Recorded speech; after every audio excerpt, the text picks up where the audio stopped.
बच्चों, आप सभी का आज की कक्षा में स्वागत है। जैसे कि आज की कक्षा में हम जो कहानी है हार की जीत, उस कहानी पर चर्चा कर रहे हैं।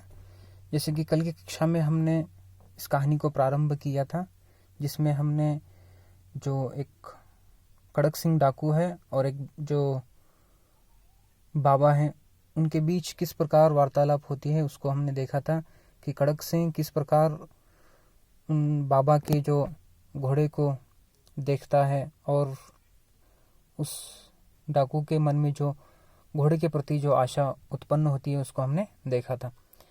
आज की कक्षा में इस कहानी को आगे बढ़ाते हुए हम चर्चा करेंगे। बाबा जी भी मनुष्य थे। अपनी वस्तु की प्रशंसा दूसरे के मुख से सुनने के लिए उनका हृदय भी अधीर हो गया। घोड़े को खोलकर बाहर लाए और उसकी पीठ पर हाथ फेरने लगे। बाबा जी भी एक मनुष्य थे। वह अपने वस्तुओं की जो दूसरों के मुंह से प्रशंसा सुनना उनको बहुत ही अच्छा लगता था। घोड़े को बाहर लाए और उसके पीठ पर हाथ फेरने लगे। एकाएक उचक कर सवार हो गए। घोड़ा वायु वेग से उड़ने लगा। उसकी चाल देखकर खड़ग सिंह के हृदय पर सांप लौट गया। खड़ग सिंह घोड़े को देखते ही बहुत ही आनंद हुआ, बहुत ही उत्साह हुआ। घोड़ा बहुत चालाक था। वह वायु की वेग से उड़ने लगा, यानी वायु की जितनी वेग होती है उससे भी ज्यादा वेग से वह भागने लगा।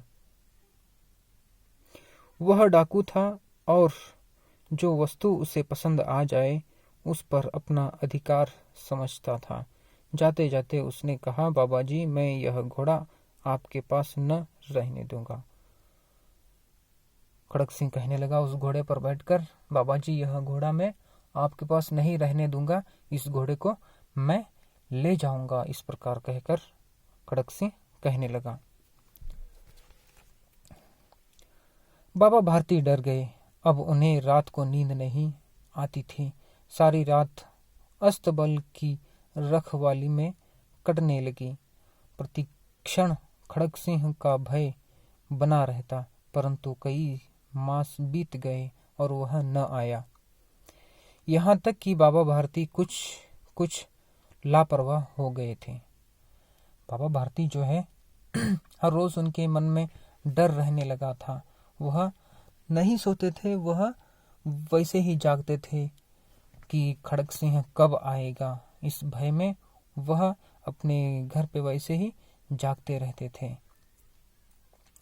संध्या का समय था। बाबा भारती सुल्तान की पीठ पर सवार होकर घूमने जा रहे थे। इस समय उनकी आंखों में चमक थी, मुख पर प्रसन्नता, मन में फूले न समाते थे। जिस वक्त बाबा भारती थे वह शाम का समय था।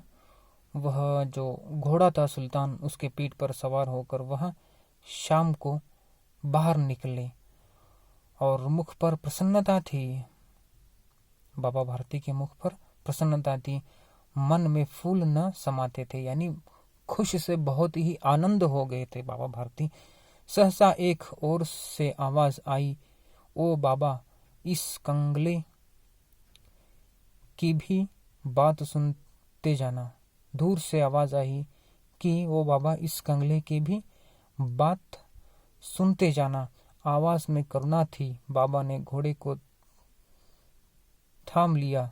देखा एक अपाइज वृक्ष की छाया में पड़ा कराहा रहा है। बोले, क्यों, तुम्हें क्या कष्ट है? अपाहिज ने हाथ जोड़कर कहा, बाबा, मैं दुखी हूं, मुझ पर दया करो। रामावाला यहाँ से 4 किलोमीटर है, मुझे वहां जाना है। घोड़े पर चढ़ा लो, परमात्मा तुम्हारा भला करेगा। वह अपाहिज था। उस अपाहिज को रामावाला जाना था, जो वहां से 4 किलोमीटर था। वह कहने लगा कि मुझे वहां जाना है, मुझे घोड़े पर चढ़ा लो, परमात्मा आपका भला करेगा। इस प्रकार वह जो अपाहिज था बाबा भारती को कहने लगा। इस प्रकार दोनों के बीच में जो वार्तालाप होती है दोनों बातें करते रहते हैं। कहकर उसके बाद जो यहाँ पे दिया गया है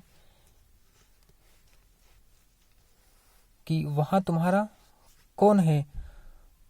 दुर्गादत्त वैद्य का नाम आपने सुना होगा, मैं उनका सौतेला भाई हूँ। वह जो अपाहिज है वह कहने लगा कि दुर्गादत्त वैद्य जो है उनका आप नाम सुना तो होगा, मैं उनका जो है सौतेला भाई हूँ। इस प्रकार वह अपाहिज कहने लगा।